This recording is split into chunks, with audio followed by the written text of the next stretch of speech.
காசுவோ இஷகுரோ மற்றும் உலக ஹார்மனஸ் ஆகியோரின் இந்த நகரும் மற்றும் அழகாக நடித்த திரைப்படம் மருத்துவமனை ஆலோசனை அறையில் நடந்த மோசமான உரையாடலுடன் தொடங்குகிறது. இது இறுதி சடங்கு. அகிரா குரோசாவா இயக்கிய 1952 திரைப்படமான இக்கிர ஓட்டோலின் படத்தின் ரீமேக். நகரமைப்பு துறையில் ஷூட் மற்றும் டை அணிந்த ஒரு அரசு ஊழியர் தாறுமாறாக வேலை செய்கிறார். அவர் ஒரு தனிமைப்படுத்தப்பட்ட விதவை. அவர் தனது கட்டுப்படுத்தும் மகன் மற்றும் மருமகளிடமிருந்து பிரிந்தவர்.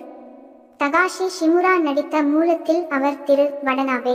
பில் நைகி இப்போது அவரை மிஸ்டர் வில்லியம்ஸாக நடிக்கிறார்.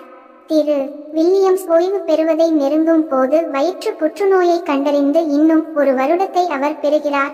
இது அர்த்தமற்ற சுறுசுறுப்பான வாழ்க்கைக்கான வெகுமதியாக கூறப்படுகிறது. அவரும் இப்போது தான் இறந்துவிட்டதை உணர்ந்தார். திரு வில்லியம்ஸ் ஒரு நொண்டி எழுத்தாளரின் தாம்பர் நிறுவனத்தில் வெறித்தனமான மற்றும் அவமரியாதைக்கு முயற்சித்த போதிலும் அவர் வெற்றி பெற இன்னும் ஒரு வாய்ப்பு உள்ளது என்பதை உணர்ந்தார். உள்ளூர் தாய்மார்களிடமிருந்து அவநம்பிக்கையான மனுக்கள் இருந்த போதிலும் சக ஊழியர்கள் தங்கள் அதிகாரத்துவ செயலற்ற தன்மையால் தடுத்துள்ளனர்.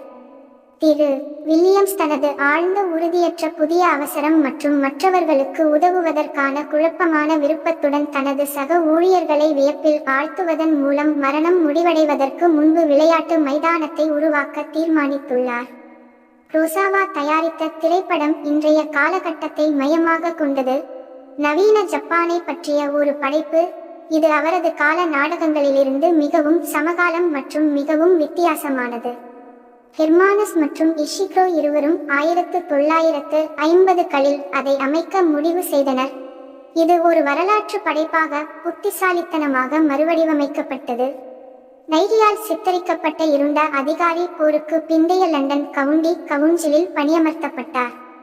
டோக்கியோவில் உள்ள ஷிமுராவின் மிஸ்டர் வதனாபே வயிற்று புற்றுநோயின் வலியால் இரட்டிப்பாகி ஜப்பானிய மரியாதையின் பகடி மற்றும் ஆழமான வில்லில் அவர் தனது பின்ஸ்ட்ரேப் உடையிலும் பந்துவீச்சிலும் நேராக ராம்ரோ நாயின் சுத்திகரிக்கப்பட்ட ஏறக்குறைய பறவை போன்ற சுயவிவரம் அவ்வப்போது அப்பட்டமான மற்றும் புதிரான நெருக்கமான காட்சிகளில் கேமராவுக்கு வெளிப்படுத்தப்படுகிறது.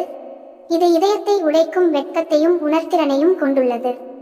இந்த மனிதன் தனது வாழ்நாள் முழுவதையும் அர்த்தமற்ற வேலையின் ஆர்வத்தில் தனது இயல்பான புத்திசாலித்தனத்தையும் பாசமுள்ள துக்கத்தையும் அடக்கிக் கொண்டான்.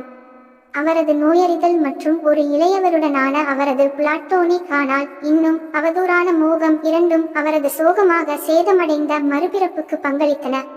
அப்பாவி மார்கரெட் ஐமி லூவு முதன்மையாக அவள் தனது மந்தமான பணியிடத்தை விட்டு வெளியேறி புதியதை முயற்சிப்பதால் அவனை வசீகரிக்கிறாள்.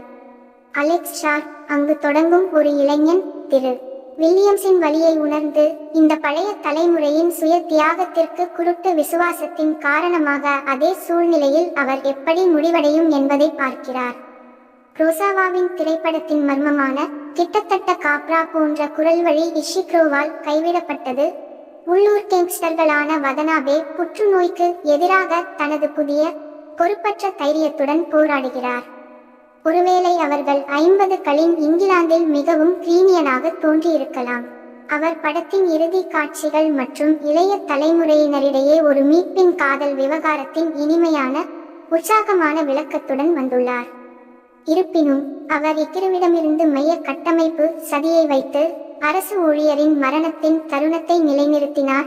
இதனால் டால்ஸ்டாயின் கதையில் உள்ள சக ஊழியர்களைப் போலவே திரு வில்லியம்ஸ் மறைந்த பிறகு ஷூட் அணிந்த நிர்வாகிகள் அனைவரும் சண்டையிட்டு செயல்படுவதை காண்கிறோம். இவான் இலிச் அல்லது ஸ்க்ரூஜை பிரித்தவர்கள்.